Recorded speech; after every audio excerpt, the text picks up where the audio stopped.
Well, folks, the spending frenzy continues on Capitol Hill. A group of both Republican and Democrat senators are working together to help pass the next wave of Team Biden's outrageous spending plans.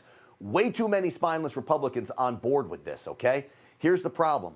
Only half of the far-left $1 trillion plan will actually go towards infrastructure. Here's some of the ridiculous funding in the 2,700-page text. Who's going to read all that? Nobody. By design, by the way. $2.5 billion on welcome centers for migrants. What does that have to do with infrastructure? More open borders. Are you surprised? $1 billion for a commission run by Senator Joe Manchin's wife. That's called the Appalachian Regional Commission. It's an economic development firm. What's she even doing involved with this? Okay? The left literally buying the senator's all-important swing vote. That's what it sounds like to me.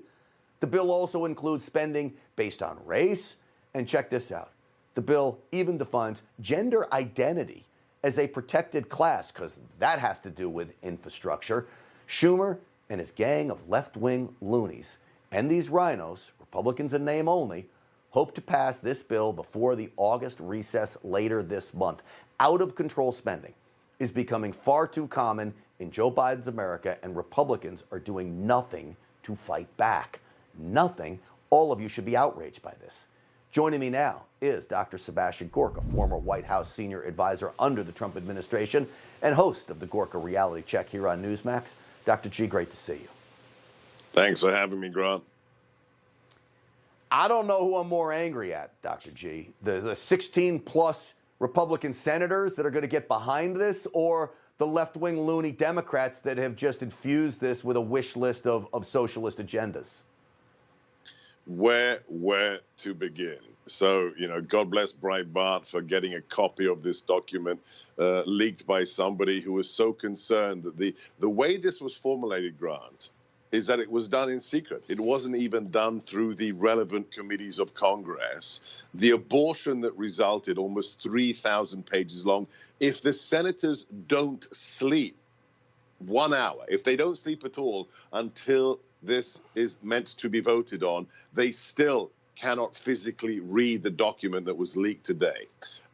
If just one Republican votes for this, they have to be assured by their constituents that they will never, ever be reelected to any political position. This is the essence. This is the essence of graft and corruption. And wait, do you remember way back when how we were told, oh, Manchin, West Virginia, you can rely upon him. Nothing crazy is going to get voted on in this Senate because, hey, he's West Virginia. Back then I said it. Don't trust him for a millisecond. They will buy him off or they will buy his wife off. And this is exactly what they're doing with this putrid pseudo-infrastructure bill. You know, Seb, President Trump has been outspoken that this is a bad bill. When he was in office, he tried to push infrastructure. He had a lot of private money in that bill.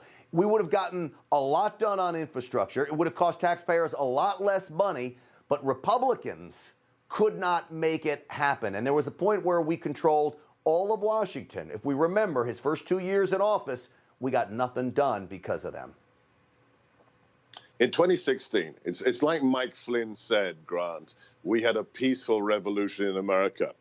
And it's amusing that I, with my accent as an immigrant, have to remind my fellow Americans born here that in 2016, we did something revolutionary. For the first time in the history of the Republic, we elected a non-politician to the office of president. From Washington to Obama, every single president was a retired senator, a congressman, or a retired general. Every single one of them. In 2016, we chose somebody who's not a politician. That's why he got things done. Look at COVID. Fauci told us you're not going to get one vaccine in 5 years, let alone 3, because he leveraged the private sector. We got 3 vaccines in 11 months. That's who Donald Trump was, and that's why we need him back in the White House. But for the rest of, with the odd exception, there are exceptions like Marsha Blackburn and like the Freedom Caucus, but for the rest of the GOP, it's the same old swamp creatures, Grant.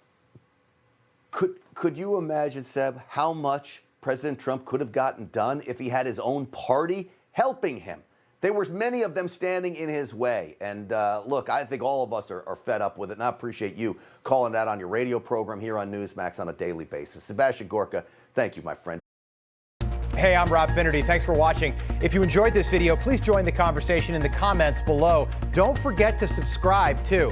Hit the bell icon to be alerted to breaking news. And remember, there's a whole lot more on Newsmax TV, America's fastest growing cable news network. Newsmax TV, we're real news for real people.